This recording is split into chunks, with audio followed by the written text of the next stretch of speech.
right, here we go again. We have left with the major cliffhanger of guess who has just returned. Dad is home. So, quick reminder, in this version, Dad has been not around for 5 years, basically. I think he left, like this latest version, he did leave right after she went into remission, but he just up and disappeared. And I am assuming that I did this because I just did not want an extra character. I think I just figured it was too difficult. Chapter opens with simply, I have to say, I wasn't expecting it. Were you not? I was. Obviously, I had been all along. We'd all been prepared to never see him again. And Lexi says she's missed him every day. Often wish he'd come back to see them. We haven't mentioned this since Thanksgiving, but see, at least in this latest version, I mean, yeah, we don't mention him very much, but she doesn't really miss him. And he is still around, right? And I mean, he is, like, we do have phone calls, she goes to Italy. I think that was the easier part for this one, was that having him go to Italy, just not being entirely gone, because it didn't make a whole lot of sense, honestly. It was kind of a weird, I really do think it was just me being lazy. So Lexi is, why are you here? He says, I came to see you. Okay, yep. She asks Ryder to come and talk to her. Dad says, I will give you a minute, and he leaves. Lexi asks, how did he know I was here? Ryder says, well, I called him. Don't be mad. Lexi's like, why did you call him? Well, because he's our dad. If I were in his place, I'd want to know you were sick. Lexi's like, well, but he left. Like, he doesn't want to be part of our life anymore. Ryder said, well, he obviously regrets it, because when I called him, he didn't waste any time. If he regretted it, then Lexi says, how'd you find him? I don't have his number. Ryder said he never deleted it. I wanted to be safe in case we needed him someday. Ryder was on the ball. Oh God, Rice. It's Lexi, what about Mom? Mom doesn't know. Ryder did not tell Mom. So Lexi yells at him a little bit. You made him come back? You didn't tell Mom? He says, no, I didn't tell Mom. She would have been upset, but it's not just about her. He deserves to see you too. And she says, I don't know if I want to see him. He says, look, if you want me to tell him to leave, I will. I think you should give him a chance. You need him too. She said, no, don't tell him. I'll talk to him. Don't tell Mom he's here until I talk to him. Oh, Ryder gives her a little kiss on the top of my head. Something he only did in times of extreme distress. Not sure I buy that. So Dad comes in. They don't know what to do. We didn't know whether to hug, fight, or talk about how sick I was. So we spent what probably should have been a glorious reunion making small talk about the weather. So Ryder called a few nights ago. He says he was sorry. Dad says he's sorry he hasn't called. He wanted to, but he didn't think Mom would appreciate it. Lexi says, yeah, I get it. And Dad immediately says, hey, don't be like this. I mean, that's a pretty big ask right now. Lexi says, what do you want me to say? Ooh, we got a shout with a question mark and an exclamation mark at the end. What do you want me to say? You left. You never tried to reach us. Now all of a sudden you're back. You want me to pretend like it never happened. Doesn't work like that. He says, we at least need to try. And she says, it's a little late for that. He says, I know I screwed up, Lex. I know that already. I feel terrible, but I'm here and I'm trying. So she's just not really sure what to do about it. I don't know what to say. And then he just says, how's school going? She's like, that's what you want to talk about? Really? She says, it's not like we can't discuss the fact that I'm in a hospital right now. He said, I know, I just didn't want it to be true. Jeez. Dad says, I sort of hoped Ryder was lying to lure me back. Lexi says, well, he wasn't lying. Welcome back to the deathbed. That's a little morbid. Dad says, don't say that. He'll pull through. She says, things have changed. It's worse. Dad says, then you just have to fight harder. Lexi's like, I don't really. Dad just says, tell me about school again. So Lexi tells him all about the gang. And this, I think, was a scene. I feel like I actually went back. I can kind of remember the scenes, the ones that I wrote at the start and the ones that I went back and added things to. And I believe this one was me trying to set up a little bit more about just everything she'd done with the gang that I had not written about. I think I was trying to establish, like, no, they hang out all the time. They do all these things. I just don't write about all of them, which again, in this version, that is true. I think I just maybe implied it better and didn't need a scene where I just talk about, I took out my phone and I showed him pictures of us playing Cards Against Humanity, because that's a thing that we've done. And we're covered in flour trying to make cupcakes for the Christmas bake sale.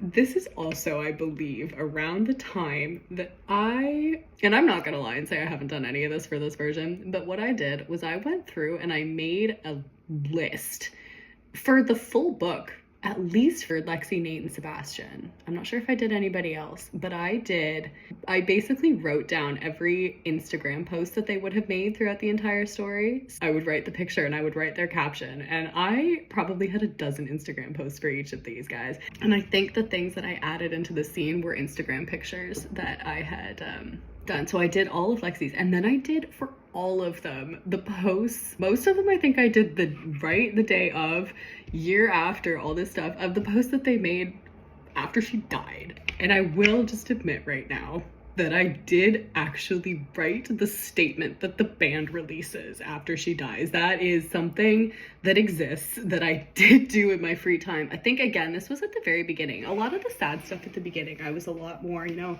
yeah, this is dramatic and fun. Let's just be breaking some hearts. And now I actually cannot deal with it. So I don't know why I do these things. I don't know why I feel like it's necessary, but maybe someday I will release the statement that Snapshot released after Lexi died. Dad says, you know, oh, they look amazing. And he says, I've missed a lot, haven't I? Yep, yeah. Oh, and Lexi immediately just says, yep, you have. Oh, but like you said, you're here now. And Dad asks if she wants him to leave. If you do, I will. I want to be here, but if it's going to torture you, then I'm not going to do it. And Lexi says, you should stay. And she says, it's not going to go back to the way it was. I don't know if I'm ever going to be able to forgive you, but we're family. Ryder called you for a reason. I'll try. She said, we can't pick up where we left off, so we're going to have to start over from scratch. It's not going to be easy, so don't thank me until it's over. Dad says, what do you want me to do? She says, well, I need to get to know you again. You need to get to know me. And we both need to establish right now that we know nothing about each other. If you're going to be my dad, you need to know me as I am now. And you have no idea who I've become. That's blunt, but also very reasonable. And Dad just says to tell me who you are. Lexi says, well, I'll try. They talk for 4 hours. She opens up to him. He tells her about his life since the divorce. We don't hear any of this. But Dr. Nightingale comes back in with a wheelchair and says that she's got a room ready for, I guess they're moving her to a more permanent, right, because she has to stay because at this point they can't do the transplants. Oh, and in this version, Lexi's mad at the doctor, not Mom. There was no reason to blame her. Couldn't get over the fact that she'd been the one to bring us all the bad news. Wasn't her fault. There was no one else to be mad at. In that moment, I needed to be mad at something. That is the same. It's just she's mad at a different person. So Dad asks if she's staying for a while. Lexi says until they say it's safe. Dr. Nightingale says her labs aren't where they want them to be. We're intensifying treatments, but she needs to be under observation so she won't get another infection. Dad says, you must be her doctor. Do you think? I've heard good things. I'm Tom. He's Tom in this version. Introduces himself to Lexi's doctor, and Dr. Nightingale freaks out a little bit. She's like, oh my God, you're Lexi's dad. He's like, something wrong? She said, no, I just got excited. And Lexi's like, okay, what's happening? And she says, the transplant, your dad might be a match. Then we go forward to Ryder. It's a few hours later. Ryder and Lexi are having a conversation. Again, at this point, I think Ryder has always been one of my favorites. Ryder and Sebastian, for whatever reason. Obviously Lexi, but those two just were... Lexi no longer wants to do the transplant. She doesn't want to ask her dad to do it. And Ryder says, why not? Because Lexi has been complaining about having to stay in the hospital, and the transplant was the option to get her out of the hospital, but she does not want Dad to do it. This, again, is kind of the same. She doesn't want people to go through the procedure. I get it. I get it with Jonah, for sure. She's super protective. With Dad, it's a blood draw, I think. I'm pretty sure it's a blood draw. Ryder says if he's a match, you can get the transplant. He said he's willing to do it. He's family. It's better than having a stranger. Lexi said he's closer to a stranger than family. Ryder's like, don't say that. He's her dad. Lexi says, well, today's the first time we've seen him in 5 years. It's going to take a bit of time. Ryder says, God, you're so stubborn. It's your chance. Don't you get that? If he's a match, it might save your life. She's like, I get it. He said, well, then why are you being like this? She said, I would rather get the transplant from a stranger signed up out of goodwill than from the man who isn't allowed to say no because I'm his daughter. And Ryder says, well, you think he doesn't want to do it? She says, well, who would?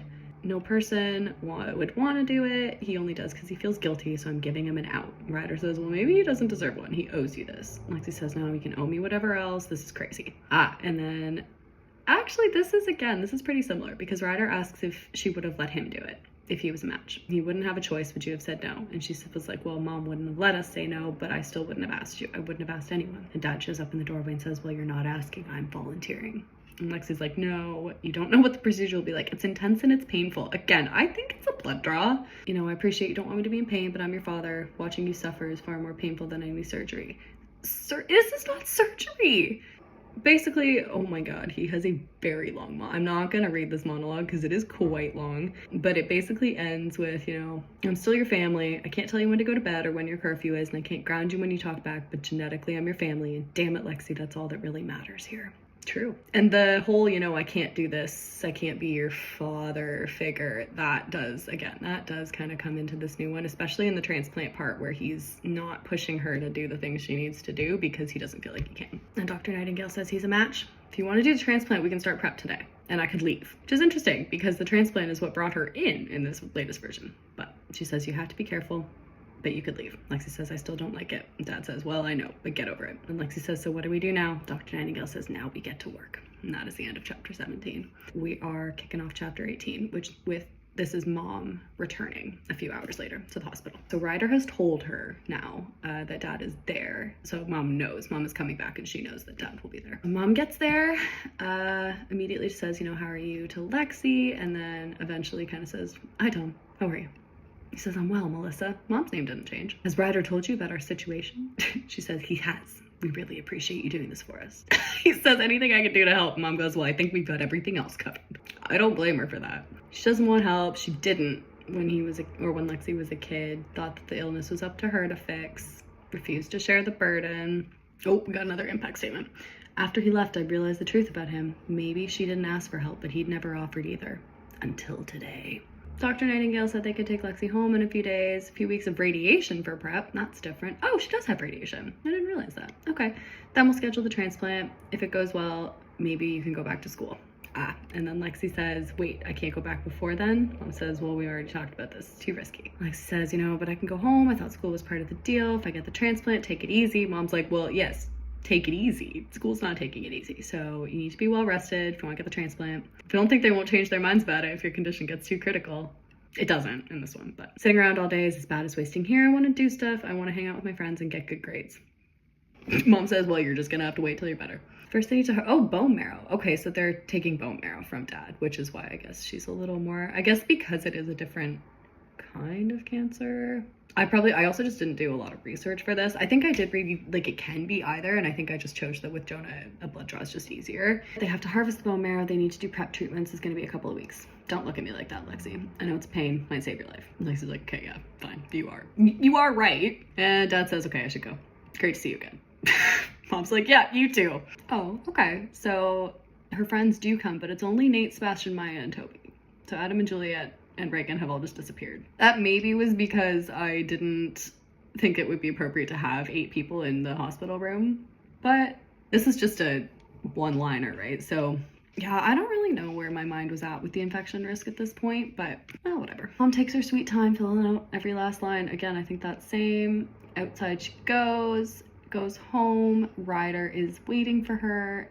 Looks weird. Lexi thinks he's mad over the fight they had like 2 weeks ago when she woke up, or he feels guilty from calling dad, but then he smiles and he gives her a hug. Because really, what else would he do? So Lexi's home and she's sad that she doesn't feel any better because she can't go to school and she can't see her friends. And that was all she really wanted, but she still can't have that. Okay, here we go. What does she want? She wants to be standing in the cafeteria with Maya, trying to decide what food is edible that day. She wants to be at the karaoke bar with Sebastian, singing to an audience that'll clap even if he missed the high note. She wants to be with Nate, but she's not. She wanted to invite people over, but mom has, right. So I think I put this line in there probably because I didn't want to write more scenes with her friends at this point. I was just getting, I was just over it at this point. So mom, I basically explained that after her friends had visited her in the hospital, mom had kind of sat down and said, maybe it's better if you focus on your recovery for a while and stop having such rambunctious conversations. It's a pretty good description. Her reasons were valid, as much as I hate to admit it. Is Lexi's response. So she's just kind of reflecting on how terrible she looks, talking about, you know, her bones and her skin and all of these things, which again, I think probably she does do in this book. It makes sense. She calls Nate, texts Nate, and asks him to come over. Mom comes in, asks if Lexi needs anything, and Lexi's like, well, Nate's coming over. I know you don't think it's a good idea. Mom's like, no, I'm sorry, fine. I trust your judgment. Lexi's like, well, does that mean I can go back to school? Mom said, no, nice try. Pulling the mom card. Lexi just says, you're the worst, but she smiles. It's a joke. And then she says, you know, I'm going back as soon as this transplant's over and I'm getting better again, right? Mom says, oh, sweetie, once that happens, I'll be the one driving you to the front door. Okay, so Nate shows up. I looked up to see Nate staring at me like he hadn't seen me in months. Well, it has been a while. So they basically just look at each other for a few minutes and he starts running his fingers through her hair and he pulls out a massive clump of her hair. And Lexi basically said, oh, Nate is freaked out by it. And so Lexi just starts laughing. He's like, I'm sorry, I wasn't pulling. She's like, no, it's not really your fault. She says, don't worry, I'm gonna have to shave it off soon. He's like, you are? She says, well, yeah, it's gonna fall out. He said, yeah, I guess I always knew that. I just didn't really think it through. Okay. And she says she'll do it this weekend. And he says, why not now? And she says, what are you talking about? He says, shave it now. Do you have a razor? And she's like, I vaguely remembered our old razor that we'd used the first time. Mom had never thrown it away. And then just in brackets, do you know how much this thing cost? That is the kind of thing I would still put in this if she'd shaved it at her house. So Lexi says, you want me to shave my head right now? Nate says, no time like the present. Lexi says, you really want to see this? And Nate just goes, dude, you're doing it again. So they dig out the razor and she is about to shave it and she can't. This is actually very similar, I would say. I mean, obviously not in so many ways, but her reaction, it's not as intense, but she has that same, you know, I'm gonna do it, and then it's about to start and has kind of a, can't quite do it. So Nate kind of says, okay, Alex, like, what is it? She says she can't do it. Nate says, no, you know, we don't have to, and she just says, you do it. And then he says, you know, if you don't want to do it today, we can't, like, just wait. She says, no, I want to, I just need help for the first piece. And so she gives him the razor and he shaves her head. And then when we're done, she looks in the mirror and she's about to cry. Same, very similar to this version. And then she turns back and Nate says, holy crap, my girlfriend's a knockout. And then they kiss, and then that is the end of the head shaving scene. That's the end of chapter 18. This is chapter 19 now. It opens up, Lexi is on, it's midnight, almost midnight, but Lexi is on a Skype call with the band. They'd Skyped me from practice a few hours ago, but it's almost midnight. So they're just all hanging out at practice until midnight, which they probably would do in this version too. Sebastian says, we miss you. They're all just lying on couches in Sebastian's basement and she's just reading, but they're just sitting with the Skype call open. And she says, transplant's in 2 weeks and she's coming back. And Adam says, oh, Lexi, did you hear the news? And Lexi says, not unless it was sky written outside my window. Adam says the Beast had an affair with Mrs. Anderson. I don't know who Mrs. Anderson is, but Lexi says, nice try. Nate says, I told you she wouldn't buy it. Adam says, shut up, I was just trying to cheer her up. And then she says, don't worry, it did cheer me up, but they're all insulting Adam. So that part's the same. Right, so Mom walks in and they all kind of the guys kind of try to can it because they realize Mom's about to get mad for Lexi being up so late. Nate says, oh, hey, Mrs. Williams, we're just catching Lexi up on the homework she's missed. Mom just says, yes, I'm sure you are, Nate. But it's getting late. Lexi needs rest. Lexi says 10 more minutes. Mom closes the laptop. She's like, nope, you need to sleep. And then Mom says, you have prep tomorrow morning and then you have time to rest, and then Dad's coming over for dinner so we can talk about what to do going forward. Lexi's like, what? And Mom says he wants to stay in town for a while. And Lexi asks if he's gonna live with them. Mom says she doesn't know. We need to have a discussion. So then we go to the next night and they're having dinner, and Mom made duck for dinner. There's a whole paragraph about duck. I hate duck. I don't know why I chose duck for this meal. Dad says that was delicious. They haven't really talked much all through dinner. They're just sitting there. And finally Ryder just says, so are we actually gonna talk about things, or are we just gonna have awkward chit chat? Rip the band-aid right off there, Ryder. Mom says, don't be rude. We'll get there. Dad's like, well, he's kind of right. We need to talk about why I'm here. And Mom says, well, this is your idea. So tell us what you want to do. Dad said, transplant's in 2 weeks. Nurse who did my prep says I should hang around for at least a day after the harvest, make sure no complications, and then I can go. And Mom says, and you want to stay? Is that what you're trying to say? And Dad says, yes, I want to know if that's all right. Mom says, well, what can I say, Tom? That's a different side of you than we've seen from the past 5 years. He says, you know, don't deserve your trust. I'd like to be here for Lexi. Oof. And then she says, I'm not your wife. You can do whatever you want. And then, yeah, so they're basically just fighting, and Dad says, I'll go. I think it's easier. Lexi says, no, don't leave. And Dad said, it's not the right time. Lexi's like, well, how is it not the right time? And Dad says, it's not that simple. And Mom said she's gonna go tidy up.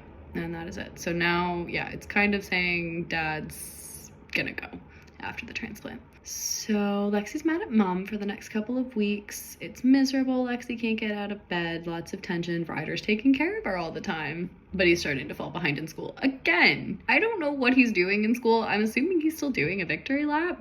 Okay, well, Ryder's in school. And he's falling behind because he's taking care of Lexi all the time. We have now fast forwarded to transplant day. Mom bursts into Lexi's room, goes, up and Adam! Lexi's like, you look chipper. Mom says, so do you. Does she though? Talk to Dad. He went in for the surgery. Again, this is not a surgery. Even if it's a bone marrow transplant, that's not surgery. It's a procedure, the harvest, but it's not. Lexi's like, well, why didn't you wake me up when you talked to him? Mom says, he had a private conversation. I was hasty at dinner and he's not going to leave town. No, he's not going to stay with them, but he's looking for a place a little more permanent, and he's going to stay. Oh. No. Okay, so Lexi goes to get dressed, but we do not say what she's wearing. I was happy that my dad was staying, but a little part of me didn't understand why. Oh, okay, this is it. He didn't feel like my dad, you know, I'm not forgiving him just because he's my dad. Only thing that crossed my mind, startling realization, is this was what the beginning of dying felt like. Maybe it wasn't physical, but an emotional perspective too. I had this down. Maybe I would start to make peace with all the things that had upset me in the past. Maybe I would start having revelations. Maybe I would get really sad towards the end. I had no idea who I was going to become over the next few months, and I couldn't decide if that scared me or not. Oh, and Ryder shows up. I was Lexi on the ground at this point? Because it says something about Ryder sitting down. Oh, yeah, no, Lexi is on the floor. Ryder comes in, he's like, are you good? She's like, Dad's staying. Ryder's like, yeah, are you ready? Lexi says she's scared. Ryder says, you get needles every day, you don't flinch. Why are you scared? She says, I'm not scared about the transplant. I'm scared about what happens if it doesn't work. Ryder immediately says, you cannot think like that. I'm not being a pessimist. I'm thinking about it logically, is what Lexi says to that. He says, well, then stop it. Come on, Lexi, you were always the dreamer of the family. Don't lose that. See, that's very different. She really is not in this version. Nothing's gonna go wrong. You're gonna be fine, she says, of course. So they go through the transplant, and it's fine. That is it. Oh. Okay, so she is now staying in the hospital for 2 weeks after the transplant, which again doesn't make a whole lot of sense that she wasn't in for the prep. I guess if she was at home, I guess it makes more sense with Jonah. If she were at home, she would still be like getting risk of exposure to anything Jonah picked up. Okay, so Lexi's in the hospital for the next 2 weeks. They brought her laptop and she's working on a history paper. Oh, well, I left her in history in this version because it wasn't nearly as important to me that she still can't believe how much it mattered to me that she was in geography. And you know why it mattered? Because at the point that I was working on all of this IB stuff, I was also going through my geography accession phase. Have I ever shared the fun fact that I have memorized the capital, like every country's capitals I know? And it's not useful in the slightest. The only use that this has had for me in my life is it is a really good party trick. Dad calls Lexi after the procedure. She asks how he is. He said it went great. You need to rest, blah, blah, blah, all that. Oh, and she says she loves him. Well, that didn't take long. Okay, Mom comes in. Lexi feels bad for talking to him. Mom's like, you don't actually have to feel guilty. He's your dad. They just have a little heart-to-heart. Very short little heart-to-heart. Okay, and then we skip back to she's back at school. This doesn't happen in this version, but that's because we go straight from her leaving the hospital to the transplant into the appointment where they're like, well, yeah, you're toast. We haven't gotten there yet. I think we're close. I think we are very close now. We are actually getting, yeah, well, still another 60 pages. 60 pages still? I don't even remember what still happens. Oh, well, we haven't done the breakup, have we? There is still a breakup to come. Right, so we start and Sebastian, says Lexi, once we're into the second minute of their hug, I do need to breathe. Sebastian says, no, you don't. So Lexi pretends to like pass out and he's like, oh, you're no fun. They are given all of their hugs. Adam and Juliet give a group hug because they have just become one side entity. Oh God, Nate comes over and does the whole dramatic, you know, lifting her up all the way off the ground in front of everybody. I think this is not the first time he has done this. And he says, it's good to see you. Sebastian says, okay, we missed you, Lex, but we didn't miss this part. Get off, Nate, she's mine. Nate says, clingy much? Okay, so they go. Lexi's insecure because she hasn't been there without her hair yet. Everyone's staring at her. She's not very happy about it. Nate says, ignore them, they're idiots. Lexi says she doesn't care, but she does. I've fallen so far from the first day of school. I remember the first weeks feeling so confident in my body, the way I looked, not caring what anybody else thought of me. Yeah, remember her character development, everybody? Do you remember that one line in chapter 1 about how she just decided she's going to be confident and fine now? Now we're character developing the other way. This is the spiral. This is it. Okay, so Lexi's just getting sympathetic looks. She's not happy about it. She's reminded of Michigan because everyone's staring at her and she's a hot gossip topic. She's regretting going to school. She feels worse. She's sad. So she goes to the car, texts Ryder that she'll meet him there and just leaves without even seeing her friends. Ryder runs out to the car because he's gotten her text and he thinks that something is wrong. And he's like, what's wrong? She's like, nothing. All right. He just says, Lexi, you mean to tell me that I just ran out in the middle of asking the hottest girl in the school on a date because I thought you were having a crisis and it's nothing? Lexi's like, wait, you were asking someone on a date? Who? He says, doesn't concern you. She's just teasing him. He gives her the name. He says, you probably don't know her. She says, of course I know her. It's not a big school. He says, doesn't matter. It's not going to happen. She says, go back and ask her out. I'll wait. Ryder says, no. Lexi says, what, are you scared? He says, you're the worst, Lexi, you know that? She says, I know. That's the kind of scene that would go in. Ryder never really has any romance in this version, does he? I didn't have time. I'm not adding it. Lexi goes home. She's sad. Mom comes in, asks how it was. Lexi says it wasn't good. People aren't used to it. Mom asks if they were mean. Lexi says no one said anything, but that's the whole point. They don't say anything. They just stare at me. Mom says she's sorry. Lexi says leave me alone. Not to Mom. She says I wish they would leave her alone. Mom says, you've always been so confident. I've always admired that about you. Okay. Lexi says, really? She says, don't lose that now. People staring don't know anything about you. They don't know what a wonderful person you are. They don't know how hard you're fighting, but the important people we know. Who cares about the rest of them? Mom asks if she talked to her friends. Lexi says no, it's embarrassing. Mom says it's natural. Nobody likes being judged. Talk to them. Lexi says she wants to be herself again. Mom says you are yourself. Lexi says, have you seen me lately? All I do is sleep and plow through bottles of painkillers. I'm not anything like I used to be. Mom says, well, of course you sleep a lot. You're sick. But you know what I see when you're awake? She says, I see the same girl I've raised for the past 16 years. I see my baby. See the young woman you become. You're still you, Lexi, and the important people know that. Forget about everyone else. That's some good advice. So the next day, cardigan and leggings. Cardigans and leggings. We abandoned the skinny jeans a while ago. There were skinny jeans for the first couple of weeks, and now we're just into the leggings, which, do you know what? Same. Okay. Arms and legs are feeling itchy. Hang on to that. She goes back to school. She decides to try it again. Mom says, remember, you're still you. Lexi says, I'm still me. So she goes to school and things are better. People are staring at other people now. Oh, Juliet shows up on her own without Adam. And that afternoon, Ryder drives her home. I don't know if this line is actually even okay, but basically Ryder asks how she's doing and she's scratching her arms because she's been getting really itchy and she says it's better. It was almost normal. And Ryder says, and why are you scratching like a meth addict? Lexi says, because I have perpetually dry skin. Again, that is true in this version. Not everything's a symptom, Ryder. He says, whatever you say, as long as you know Mom won't accept that for an answer. Lexi says she's going to do her homework. So she goes upstairs, she takes off her sweater and changes into a tank top and shorts. That is only because of her skin. So she has a really, really bad rash. It looks like some old time infection. Well, it's actually a current infection, sort of. Arms are awful. She's gonna have scars, itchy bumps, bright red. Lexi walks up to her mom and says, is this normal? Mom looks at her and goes, I think we should go to the hospital. So they go back to the hospital. She pulls the softest sweater. She goes over her head. What color? I want to know the color of her sweater. We're gonna say it's red. Okay, so they go to the hospital. She texts her friends. Ryder shows up with tea. Oh, Ryder doesn't go. Dropping the ball, Ryder. So Lexi just sits there and stares at a wall for a while. 9:30. Goes to a room. Dr. Nightingale's there. These doctors, they're there all the time. Right, so Dr. Nightingale looks at her and basically just says, okay, could have been worse, we're doing all right. Good thing you were on the ball. It is called graft versus host disease. I did do a lot of research on this one. I do remember doing a significant amount of research on graft versus host to the point where I actually have written the names of the medications that Dr. Nightingale prescribes her. This is manifested in her skin. Lexi asks if that means the transplant doesn't work. Dr. Nightingale says, no, it's a complication. You caught it early. It's going to be treatable. I'm going to put you on prednisone and cyclosporin. We caught it quickly, prevent risk of it being chronic. Lexi says, that's it. I don't have to stop going to school.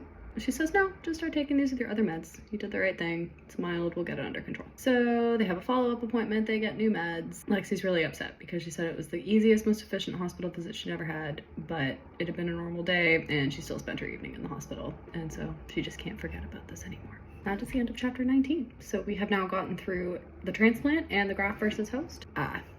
Okay.